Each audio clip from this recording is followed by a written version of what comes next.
মাই god, তুমি তো দেখতেছি ছবির চাইতে অনেক বেশি সুন্দর আর কিউট। সরি, আমি আপনার কথা কিছু বুঝতে পারলাম না। কে আপনি?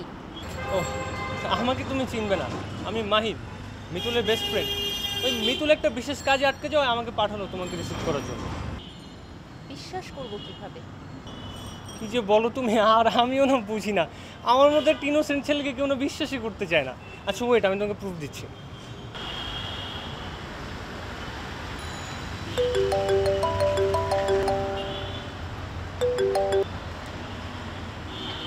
হ্যালো, এটা আমি।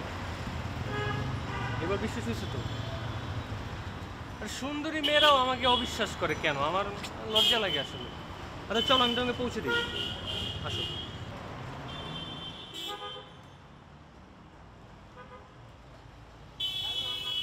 আচ্ছা, আপনি আমাকে তুমি করে বলছেন কেন? তোমার মতো এরকম একটা সুন্দরী মেয়েকে আপনি করে বলা আমার জন্য খুব কঠিন।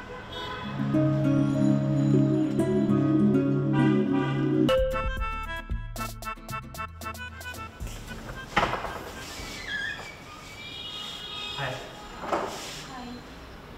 কিন্তু এই সময় তো আপনার বন্ধু বাসায় নেই। বন্ধুকে দিয়ে কি করবো? আমি তো তোমার কাছে এসেছি তোমাকে আইসক্রিম খাওয়াতে। আমাকে কেন আইসক্রিম খাওয়াচ্ছেন বুঝলাম না। মানে আমি মুভিতে দেখেছি মেয়েরা নাকি আইসক্রিম খুব পছন্দ করে, তাই ভাবলাম তোমার জন্য আইসক্রিম নিয়ে আসা। তাছাড়া তুমি গ্রাম থেকে শহরে এসেছো, তুমি আমার গেস্ট, আমার তো কিছু দায়িত্ব কর্তব্য আছে তোমার প্রতি, ঠিক না? থাক, আপনার আর দায়িত্ব পালন করা লাগবে না, আমার দায়িত্ব পালন করার লোক আছে। হ্যাঁ, সব মানুষ তার মনের মানুষ হয় না। নাও না, আইসক্রিমটা গলে যাচ্ছে, খাও। আইসক্রিম গলে যাচ্ছে তাতে আমার কি? তুমি আইসক্রিমটা না নিলে কিন্তু আমি চিৎকার করে আন্টিকে ডাক দিব। কি বলবেন? প্রভু, তুমি আমার কাছে আইসক্রিম খেতে চেয়েছো, এখন আমি আইসক্রিম নিয়ে আসার পরে তুমি আইসক্রিম খেতে চাচ্ছ। আন্টি কিন্তু অপচয় একদম পছন্দ করে না। না না, আন্টিকে বলবেন না। আন্টি আবার এইসব কথা বিশ্বাস করে। দেখা যাচ্ছে আপনার এই মিথ্যা কথাগুলো বিশ্বাস করে আমাকে আবার বকাঝকা করবে, ভুল বুঝবে। আমি খাচ্ছি। হ্যাঁ, আচ্ছা একটা কাজ করি, চলো তোমাকে নিয়ে ঢাকা শহরটা একটু ঘুরে আসি। ঢাকা শহরে রিক্সা দিয়ে ঘুরতে আমার অনেক মজা। থাক, আপনাকে আর কষ্ট করতে হবে না। আমার যদি ঘুরতে মন চায় মিতুল ভাইয়াকে বলবো, সে আমাকে ঘুরিয়ে নিয়ে আসবে। এটা কোনো একটা কথা বললাম? আরে ভাইয়া তো ভাইয়াই হয়, ভাইয়ার সাথে ঘুরে কোনো মজা আছে নাকি? আর তোমার মিতুল ভাইয়া ও তো একটা পেইন, সারাদিন গার্লফ্রেন্ডের কাছ থেকে পেইন পাবে আর সেই পেইনগুলো সে আশেপাশে মানুষের কাছে ছড়াবে। গার্লফ্রেন্ড মানে? আপনি মিথ্যা কথা বলছেন। মিতুল ভাইয়ের কোনো গার্লফ্রেন্ড নেই, সে ছোটবেলা থেকেই সিঙ্গেল। আপনার মিথ্যা কথা আমি বিশ্বাস করি না। এটা তুমি একটা কথা বললা?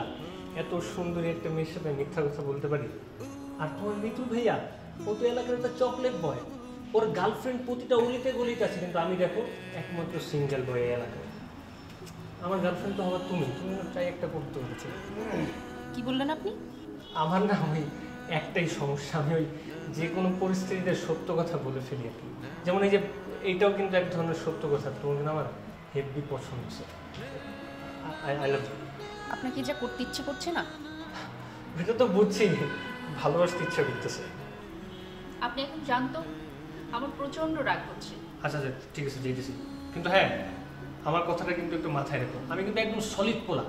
আমার কিন্তু কোনো গার্লফ্রেন্ড টার্লফ্রেন্ড নেই, আর তুমি হবে আমার একমাত্র গার্লফ্রেন্ড। হ্যাঁ, আজকে কিন্তু মজা আছে।